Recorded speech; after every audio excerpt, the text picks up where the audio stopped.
از الله میترسن. الله مهربان انشاءالله جزاش نمیتن. ما الله داریم انشاءالله به ذات خدا تکیه میکنیم، یک دست برداریم. پروردگارا این مسلمانانی که خار هستند از جای باشن، خودت دیده ساده، خودت عزیز هستی، خودت مهربان هستی.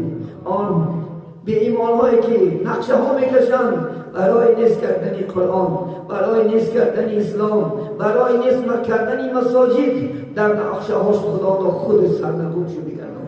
آن مسلمان که در امروز زندگی دارند، آرزوی خدا خواهد بخت و سعادت، آرزوی خدمتی خود دارند، خداوند خود باید یاردم کننده باش.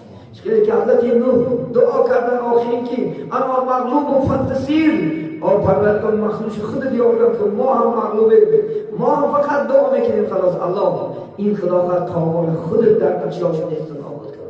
اهل مسلمانان از